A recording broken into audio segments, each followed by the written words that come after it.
Bem-vindos ao Meta Saudável. Se você gosta de análises diretas sobre saúde e fitness, já deixa seu like e se inscreva no canal, porque o tema de hoje é crucial. Sabe essa história? É uma das perguntas que a gente mais ouve por aí. E a resposta, olha, vai muito além daquele papo de metabolismo rápido contra metabolismo lento.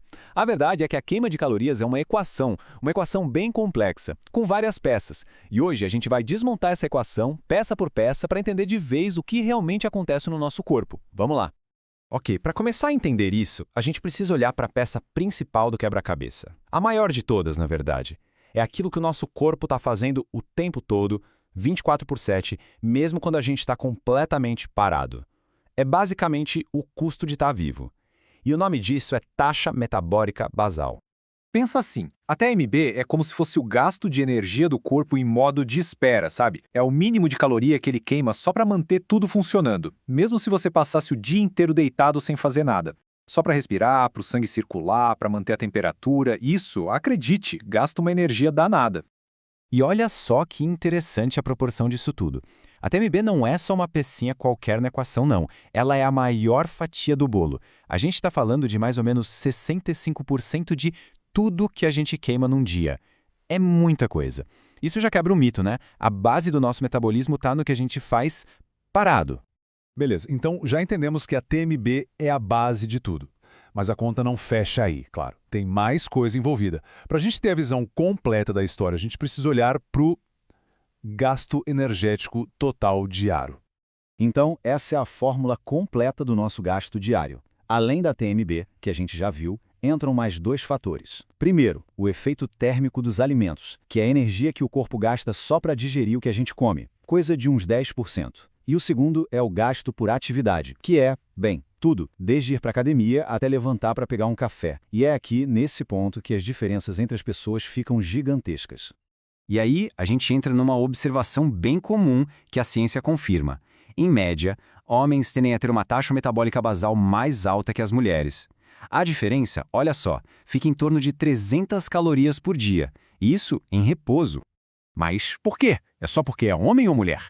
Não, não é tão simples assim. A resposta de verdade, a análise mais a fundo, está na composição do corpo, nos tipos de tecido que cada pessoa tem e em quanta energia cada um deles exige para funcionar.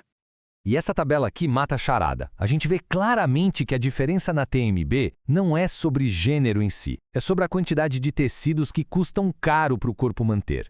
Em média, homens têm mais massa muscular e órgãos um pouco maiores. Pensa que músculo, fígado, cérebro são como motores que nunca desligam, estão sempre queimando combustível. A lógica é simples, quem tem mais desses tecidos queima mais calorias. É matemática.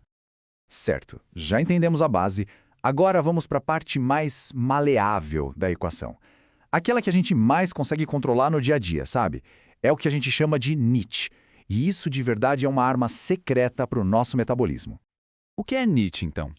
É a sigla para termogênese da atividade não exercício. Traduzindo, são todas as calorias que a gente queima fazendo qualquer coisa que não seja dormir, comer ou ir para a academia. É a energia do nosso cotidiano.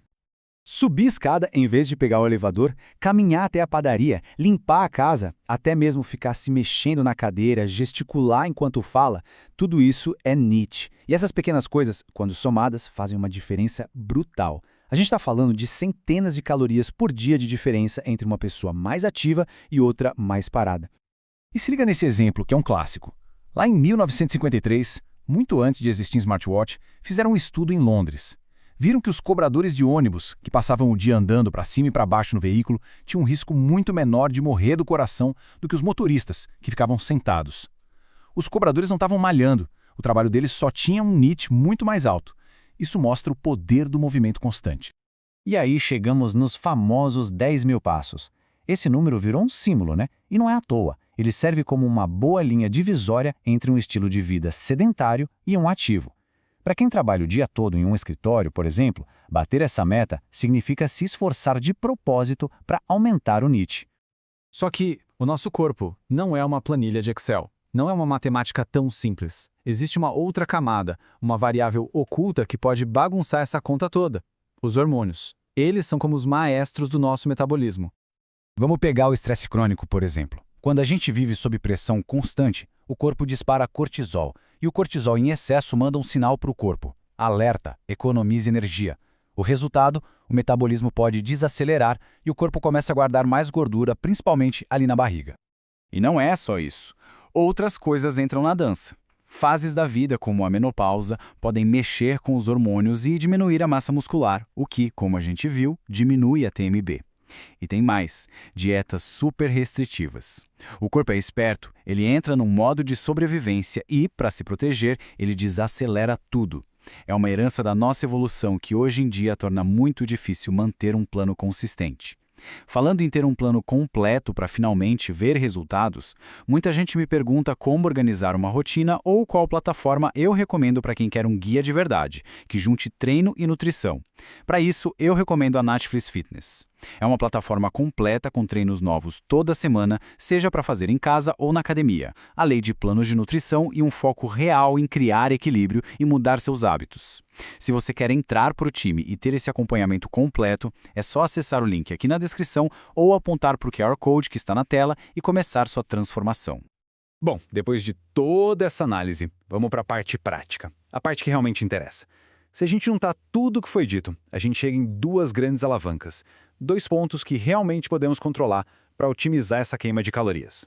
A primeira alavanca é sem dúvida a mais poderosa pensando a longo prazo. A gente já viu. Músculo é um tecido que gasta muita energia. Cada quilo a mais de músculo que a gente constrói aumenta a nossa taxa metabólica basal, ou seja, o corpo passa a queimar mais calorias o dia inteiro até dormindo. Por isso que o treino de força não é um extra, não é opcional, ele é absolutamente fundamental. E a segunda alavanca é aquela que dá para começar a usar agora mesmo. Aumentar o NEAT. Coisa simples, sabe? Parar o carro um pouco mais longe, preferir a escada, levantar da cadeira de hora em hora. São pequenas atitudes que, somadas ao longo do dia, criam um impacto gigantesco no nosso gasto calórico total. E o melhor, sem precisar de 1 hora a mais na academia.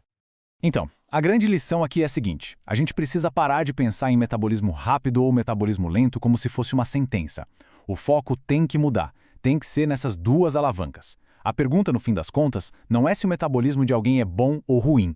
A pergunta é, qual dessas 2 alavancas vai ser acionada primeiro para começar a otimização? Obrigado por assistir ao Meta Saudável. Se esse vídeo te ajudou, não se esqueça de deixar o like e se inscrever para não perder a próxima análise. Até a próxima!